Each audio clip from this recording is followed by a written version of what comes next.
Bonjour, je suis Sandrine Montero, guide en développement personnel et spirituel, également thérapeute de couple et constellatrice familiale et ancestrale, c'est-à-dire je traite les problématiques d'un point de vue transgénérationnel pendant ces pratiques. Donc on se retrouve cette semaine, je vous avais proposé de regarder qu'est-ce que pouvait cacher le fait parfois de se plaindre de quelqu'un ou d'une situation, du gouvernement, de l'administration, etc. Donc déjà, je voulais faire un petit point de retour sur la semaine dernière où je vous parlais de pourquoi on se justifie, enfin qu'est-ce qui se cache derrière la justification. Et je voulais rajouter un point. Parfois, on va se justifier parce qu'on n'ose pas dire non. Donc, en fait, on va essayer de trouver une excuse pour pouvoir décliner parce qu'on n'ose pas directement dire non. Donc évidemment, dans ce moment-là, je vous invite à apprendre à dire non si vous vous retrouvez dans ce programme. Et comment on fait ça? On affronte ses peurs. Euh, Ça peut être difficile de dire non parce qu'on a peur que l'autre personne le prenne mal, etc. Mais pour arriver à dire non un jour, eh bien, il faut affronter ses peurs. Alors, revenons à je me plains. Donc, on peut se plaindre d'une personne parce que, forcément, on va se plaindre parce qu'on a vécu quelque chose de désagréable avec la personne ou avec l'administration, avec le gouvernement, etc. Et certainement qu'une des raisons les plus importantes pour lesquelles on va se plaindre à quelqu'un d'autre, c'est pour avoir de l'attention et souvent aussi du soutien de cette personne. C'est-à-dire que quelque chose est perturbé en nous, blessé, et on va vouloir que l'autre nous dise que c'est normal qu'on soit en colère contre un tel, ou qu'on soit en désaccord avec telle chose, telle décision. Et, et ça va nous apporter à la fois du soutien moral ou matériel d'ailleurs, parce qu'on peut peut-être à ce moment-là nous proposer de l'aide pour réparer ou pour améliorer la situation. Mais en tout cas, on aura eu de l'attention de quelqu'un pendant quelques minutes, voire plus. Donc, dans ces cas-là, évidemment que ça cache notre besoin d'avoir de l'attention ou du soutien. Et il serait préférable, finalement, plutôt que de critiquer la personne, d'admettre ce fait et de parler plutôt de ce qu'on a ressenti, peut-être de notre frustration, peut-être de notre impuissance, peut-être de notre sentiment d'injustice, etc. Mais en fait, de parler plus de nous et de dire que du coup, voilà, on aurait besoin d'un petit remontant. Ou même de dire à quelqu'un, tu sais, j'aurais besoin que tu m'écoutes là pendant quelques minutes, là j'ai besoin de vider mon sac. Mais pas forcément en se plaignant de l'autre, mais en disant tout ce qui s'est passé pour nous. Et puis si on a besoin de soutien, on pourrait faire une demande plutôt que de se plaindre, et puis de voir si l'autre nous propose son aide. Autant faire une demande claire, puis dire à l'autre, voilà, je suis dans une situation un petit peu délicate, je pense que toi, tu pourrais m'aider, est-ce que tu veux bien faire telle chose voilà. Puis l'autre, là, elle serait libre de dire oui ou non, mais ça serait beaucoup plus net, beaucoup plus franc. La deuxième raison, donc, qui est un peu sous-jacente aussi là-dessous, c'est que si quelqu'un a, je sais pas, admettons au travail, une personne a reporté une faute sur nous ou à critiquer la qualité de notre travail, etc.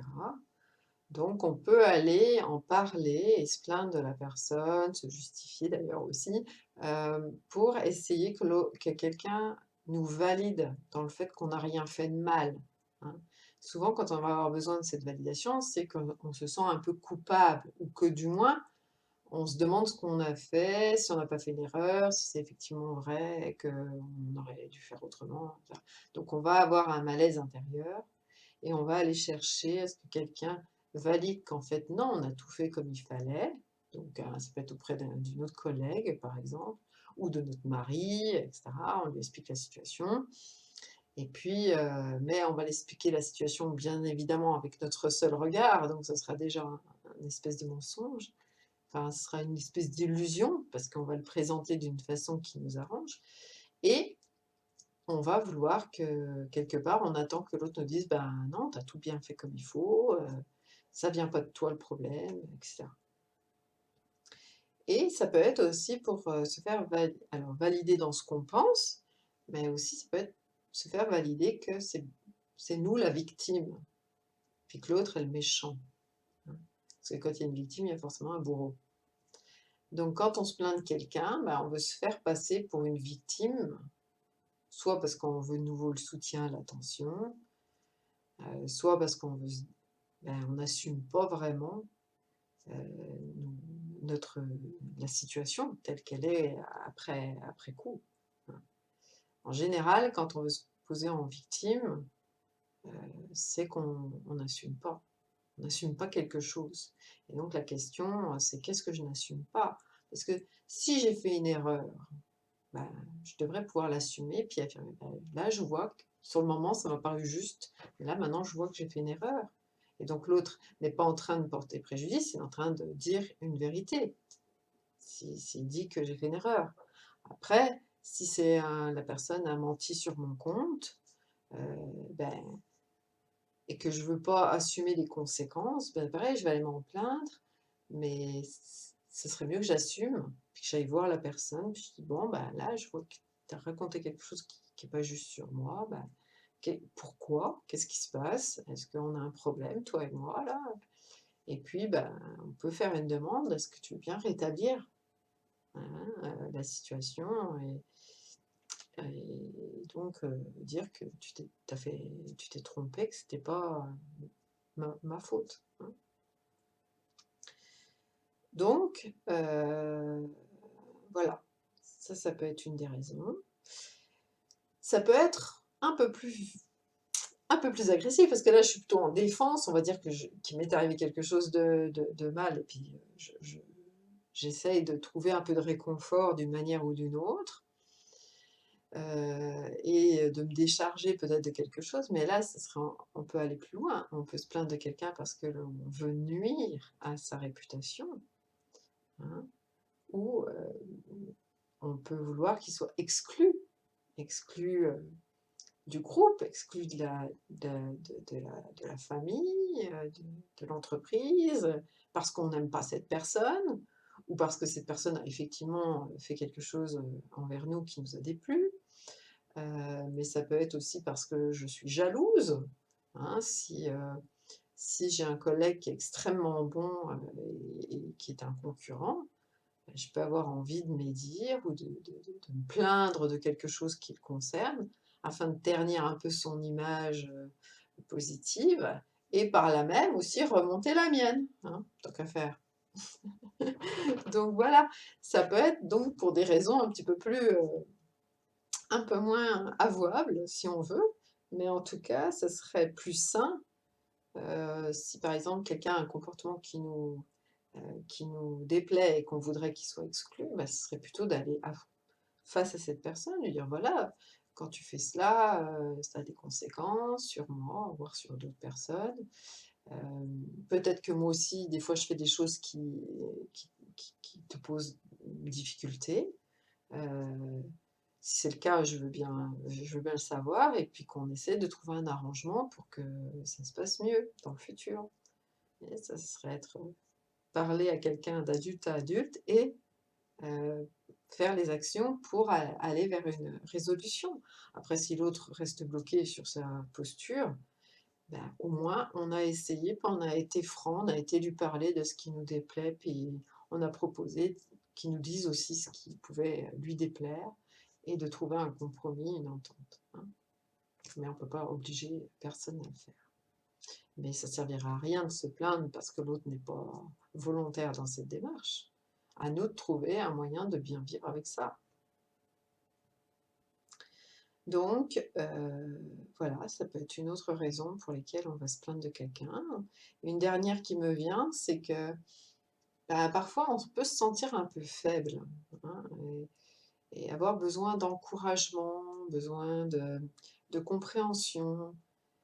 Et donc on va se plaindre, de quelque chose pour que finalement l'autre nous plaigne aussi, hein, heu et nous remonte, nous réconforte, nous dise: «Ça va aller, tu vas trouver des solutions» ou «Bah, attends, je peux t'aider, on va trouver une solution, je peux peut-être te prêter de l'argent».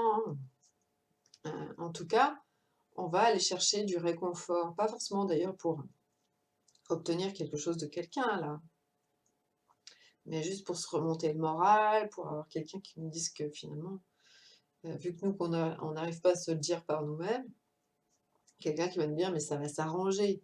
Voilà, c'est une question peut-être qu'il faut être patient, peut-être, heu, ou il y a peut-être des solutions, tiens, j'ai entendu quelqu'un qui a parlé de ci ou ça, donc on va chercher aussi, peut-être des pistes. Mais c'est pas franc. C'est toujours ça le problème, quand on se plaint de la personne, ça veut dire qu'il y a un manque de il y a un manque de sincérité. Si j'ai besoin d'être remontée, ben, autant que j'aille voir quelqu'un, puis je dise: «Bah, là, je me sens un peu, démotivée ou je me sens, affaiblie par rapport à telle chose, je vois que je manque de motivation, ouais. Est-ce que tu pourrais me dire quelque chose, qui me remonte un peu, qui m'aide là? Parce que ça me ferait du bien». Voilà, ça serait plus simple, plus vrai. Et si tout le monde, parlait comme ça, imaginez que tout le monde agisse et parle comme ça, vous croyez pas que ça changerait quand même pas mal de choses dans notre quotidien? Sans doute que oui, puis on arrêterait de se créer plus d'ennuis parce que chaque fois qu'on se plaint, bah, derrière, il peut y avoir l'autre personne qui va en reparler à un autre, puis ça va être déformé, puis ça va être encore redéformé par un autre, puis finalement ça reviendra aux oreilles de la personne dont on s'est plaint et puis on va créer de plus en plus de conflits, de plus en plus de malentendus, oui.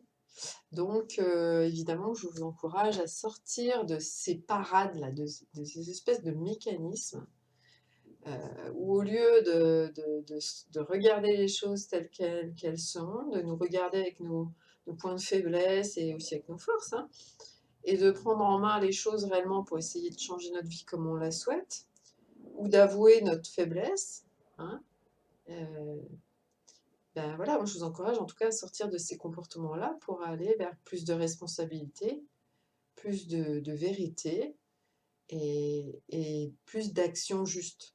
Voilà.